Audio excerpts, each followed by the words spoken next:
Hello everyone, Gautam is education hub पर आप सभी का बहुत बहुत स्वागत है। उम्मीद है आप सभी अच्छे होंगे, एग्जाम की तैयारी अच्छे से जारी होगी।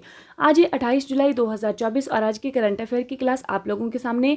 क्लास शुरू करने से पहले आप लोगों से छोटी सी रिक्वेस्ट, अगर आप लोग चैनल पर नए हैं तो प्लीज़ चैनल को सब्सक्राइब कीजिएगा, वीडियो अच्छी लगे तो लाइक कीजिएगा और ज़्यादा से ज़्यादा शेयर कीजिएगा। आइए अब हम देखते हैं हमारा पहला क्वेश्चन। बिम्स्टेक सुरक्षा प्रमुख की चौथी बैठक कहाँ पर आयोजित की गई?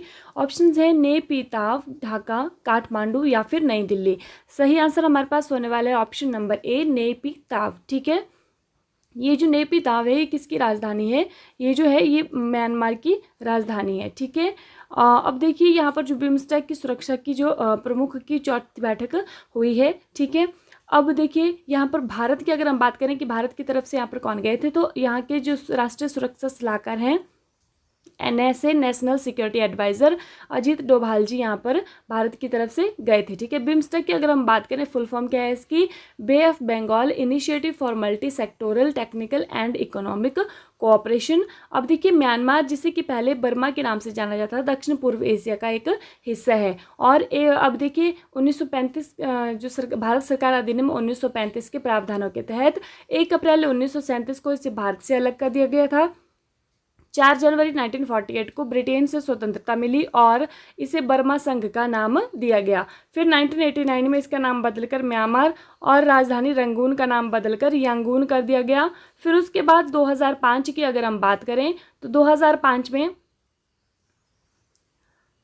देश की राजधानी को नेपिताव स्थानांतरित कर दिया गया और म्यांमार अपने स्वतंत्र इतिहास के अधिकांश भाग में सैन्य शासन के अधीन रहा है। मतलब यहाँ पर ज़्यादातर जो शासन है वो सेना का रहता है। यहाँ के प्रधानमंत्री की अगर हम बात करें तो जनरल मिन आंग वाइंग जो है इनका जो प्रधानमंत्री है, और मुद्रा है म्यांमार क्यात। ठीक है, नेक्स्ट, भारत में CRPF स्थापना दिवस किस दिन मनाया जाता है? ऑप्शंस है 25 जुलाई, 26 जुलाई, 27 जुलाई या फिर इनमें से कोई नहीं। सही आंसर हमारे पास होने वाला है ऑप्शन नंबर सी, 27 जुलाई को। ठीक है, CRPF जो स्थापना दिवस है वो कब मनाया जाता है? 27 जुलाई को मनाया जाता है। इसके आदर्श वाक्य की अगर हम बात करें तो इसका आदर्श वाक्य है सेवा और वफादारी। इसका जो हेडक्वार्टर है वो है नई दिल्ली में। महानिदेशक कौन है इसके? अनीश दयाल सिंह। ठीक है, इंपॉर्टेंट क्वेश्चन है, इंपॉर्टेंट बातें हैं। ठीक है, आप लोगों को ध्यान में रखनी है।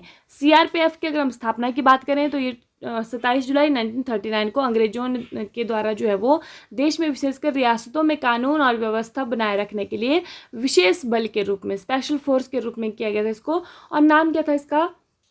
क्राउन रिप्रेजेंटेटिव पुलिस इसका नाम था पहले। ठीक है, फिर स्वतंत्रता के बाद भारतीय संसद ने 1949 में जो केंद्रीय रिजर्व पुलिस बल अधिनियम पारित किया और 28 दिसंबर 1949 को CRPF अधिनियम 1949 के प्रावधान के अनुसार इसका नाम बदल के CRPF रखा गया। ठीक है, सेंट्रल रिजर्व पुलिस फोर्स इसको हम बोलते हैं। इस अधिनियम ने CRPF को भारत सरकार के गृह मंत्रालय के तहत का जो है वो एक बल बनाया गया है। मतलब ये जो CRPF फोर्स है ये किसके अधीन काम करता है? ये जो है ये केंद्रीय जो गृह मंत्रालय है उसके अधीन कार्य करता है। ठीक है, ये भी आपने ध्यान रखना है। क्वेश्चन नंबर 3 है 2024 पेरिस ओलंपिक उद्घाटन परेड किस नदी के किनारे पर हुआ था? ठीक है, आयोजित किया गया है। ठीक है, कौन सी नदी पर? नाइजर नदी, सीन नदी, नील नदी या फिर इनमें से कोई नहीं। सही आंसर हमारे पास होने वाला है ऑप्शन नंबर बी, सीन नदी। ठीक है, पेरिस आप लोग जानते हैं कि 26 जुलाई 2024 को जो 2024 पेरिस ओलंपिक जो है समर ओलंपिक है उनका जो उद्घाटन परेड वहाँ पर शुरू हो चुका है। ठीक है, 26 जुलाई से ये शुरू हो चुके हैं। तो सीन नदी पेरिस के पास सीन नदी बहती है। तो इस बार क्या है, किसी स्टेडियम के अंदर परेड नहीं की गई है बल्कि खुले में की गई है, खुले मैदान में की गई है। तो पेरिस नदी के तट पर, पेरिस नदी पर जो है वो इसका आयोजन हुआ है। ठीक है, सीन नदी पर किया गया है। अब देखिए थोड़ा सा जान लेते हैं इसके बारे में कि भारतीय दल का जो नेतृत्व है वो कौन कर रहे हैं। तो ये टेबल टेनिस खिलाड़ी हैं शरद कमल और बैडमिंटन खिलाड़ी PV सिंधु, ये इसका नेतृत्व कर रहे हैं। मतलब ध्वज वाहक जो है वो ये है। ठीक है, तीसरी बार जो है वो पेरिस ओलंपिक की मेजबानी कर रहा है। एक बार 1900 में की थी, एक बार 1924 में और अब 2024 में कर रहा है। इस बार का शुभंकर और आदर्श वाक्य क्या है? जो इस बार का शुभंकर है वो है ओलंपिक फ्रीज, ठीक है। और पेरिस ओलंपिक और पैरालंपिक फ्रीज का आदर्श वाक्य है, अकेले हम तेजी से आगे बढ़ते हैं लेकिन साथ मिलकर हम आगे बढ़ते हैं, ठीक है। ब्रेकिंग, सर्फिंग, स्पोर्ट क्लाइंबिंग और स्केट बोर्डिंग 2024 पेरिस में, ये नए खेल जो है वो 4 इसमें डाले गए हैं इस बार। कौन कौन से? ब्रेकिंग, सर्फिंग, स्पोर्ट क्लाइंबिंग और स्केट बोर्डिंग। अनुभवी जो टेनिस खिलाड़ी रोहन बोपन्ना है, 44 साल की उम्र में सबसे उम्रदराज भारतीय एथलीट हैं। और सबसे कम उम्र वाले कौन है? 14 साल के तैराक धीनिधि देसिंघु हैं, ठीक है। तो ये आप लोगों को ध्यान रखनी है ये बातें, इनमें से कोई भी क्वेश्चन आपके एग्जाम में पूछा जा सकता है, ठीक है। अगर नोट्स बना रहे हैं तो नोट्स में आप लोगों को ये नोट करना है। हाल ही में किस देश ने एशियाई आपदा तैयारी केंद्र की अध्यक्षता संभाली? जापान, भारत, नेपाल या फिर भूटान? सही आंसर हमारे पास होने वाला है ऑप्शन नंबर बी, भारत, ठीक है। एशियाई आपदा तैयारी केंद्र की बात हो रही है। कहाँ पर हुआ है ये? इंडोनेशिया के अंदर जो है वो ये आयोजित किया गया है। तो वहाँ पर किसने संभाली है? ये भारत ने संभाली है। हाल ही में किस देश के पूर्व उपराष्ट्रपति हमजा हाज का 84 साल की उम्र में निधन हुआ?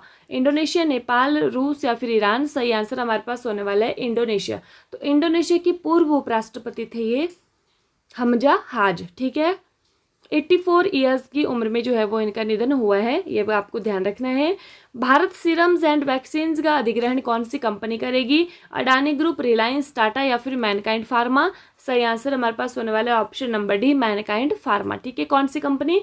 भारत सीरम्स एंड वैक्सीन का अधिग्रहण करने वाली है मैनकाइंड फार्मा, ठीक है। ये देखिए मैनकाइंड जो फार्मा है, Mankind pharma acquires Bharat serums and vaccine for ₹13,600 crore, ठीक है। 13,600 करोड़ में जो है वो इसका अधिग्रहण कर रही है, ठीक है।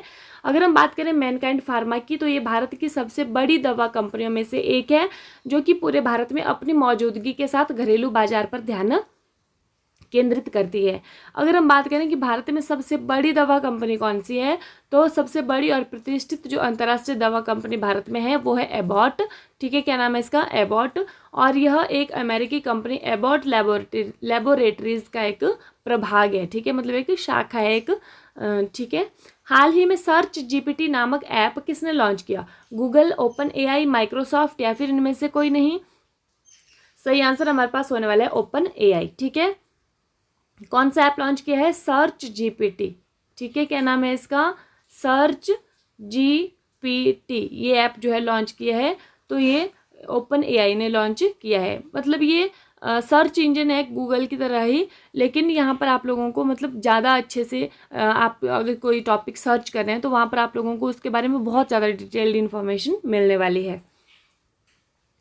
हाल ही में ओरोपोच वायरस के कारण मौत की घटना किस देश में हुई है? दक्षिण अफ्रीका, ब्राजील, पेरू या फिर इनमें से कोई नहीं? सही आंसर हमारे पास होने वाला है ऑप्शन नंबर बी, ब्राजील, ठीक है। वायरस का नाम क्या है? ओरोपोच वायरस, तो ब्राजील में हुई है। और यहाँ पर इसके कारण जो है वो 30 से कम उम्र की 2 महिलाओं की मौत भी हो चुकी है। अब ये बात आती है कि ओरोपोच जो वायरस है वो फैलता किससे? तो ये मच्छर से फैलता है, ठीक है, ये आपने ध्यान रखना है।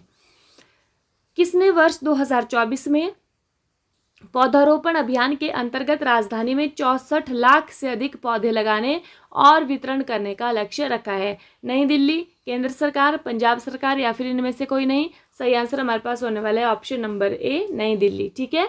तो क्या किया इन्होंने कि 2024 में पौधारोपण जो अभियान है उसके अंतर्गत राजधानी में 64 लाख से अधिक पौधे लगाए जाएंगे और वितरण किए जाएंगे, ठीक है, ये इन्होंने लक्ष्य रखा है। नेक्स्ट क्वेश्चन है, महिला एशिया कप T20 क्रिकेट में भारत ने किसको 82 रनों से हराकर सेमीफाइनल के लिए क्वालिफाई किया है? बांग्लादेश, नेपाल, इंडोनेशिया या फिर इनमें से कोई नहीं? सही आंसर हमारे पास होने वाला है नेपाल, ठीक है। तो किसको हराया है भारत ने?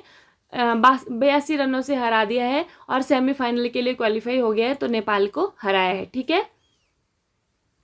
अब है रिवीजन कल की क्लास का। यूनेस्को विश्व धरोहर सूची में शामिल होने वाला भारत का 43वां स्थल कौन सा है? तो अहोम मोइदम इनको हम बोलते हैं, असम के मोइदम, नाम क्या है इनका? अहोम मोइदम, ठीक है।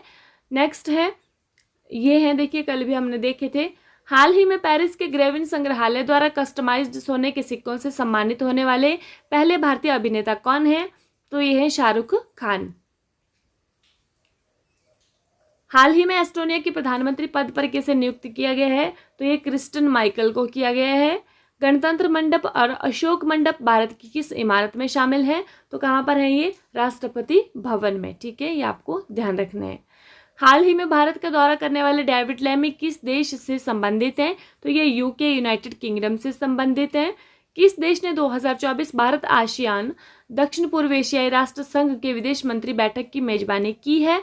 तो ये लाओ पीपुल्स डेमोक्रेटिक रिपब्लिक, जिसको कि हम लाओस बोलते हैं, वहाँ पर हुई है। ठीक है, ये यहाँ पर इसकी ग्लोब के अंदर जो वर्ल्ड मैप है, ये इसकी जगह है, ये है लाओस। ठीक है, ये ग्रीन कलर में। हाल ही में वर्ष 2030 शीतकालीन खेलों की मेजबानी किस देश को मिली है? तो ये वाली मेजबानी भी किसको मिली है? ये भी मिली है फ्रांस को। ठीक है, हाल ही में बहामास कॉमनवेल्थ के कमिश्नर कौन बने हैं? तो ये कौन बने हैं? ये बने हैं मयंक जोशी। कौन बने हैं? मयंक जोशी बने हैं। नेक्स्ट हमारे पास आता है, हाल ही में अंडमान और निकोबार के डीजीपी कौन बने हैं? तो HGS धालीवाल बने हैं। हाल ही में किसे फिर से अंतर्राष्ट्रीय ओलंपिक समिति में चुना गया है? तो ये चुना गया है नीता अंबानी को चुना गया है।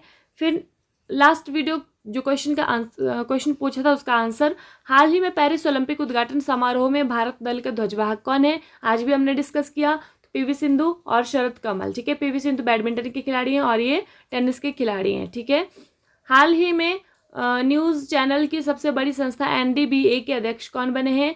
तो कौन बने हैं? इनका नाम है ये आप लोगों को इनका नाम क्या है कि NDBA के जो अध्यक्ष हैं, सबसे बड़ी संस्था न्यूज़ चैनल की, उसके अध्यक्ष कौन बने हैं? रजत शर्मा बने हैं, या फिर रवीश कपूर बने हैं, अर्पित चोपड़ा बने हैं, या फिर इनमें से कोई नहीं? तो ये आप लोग कमेंट करके बताएंगे कि इनका नाम क्या है। ठीक है, ये आप लोग कमेंट करके बताएंगे।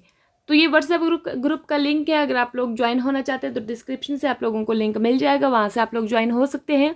इसी के साथ आज की क्लास समाप्त होती है। Thank you and have a nice day. खुश रहिए, अपना ख्याल रखिए और अपनी तैयारी को डे बाय डे मजबूत रखिए।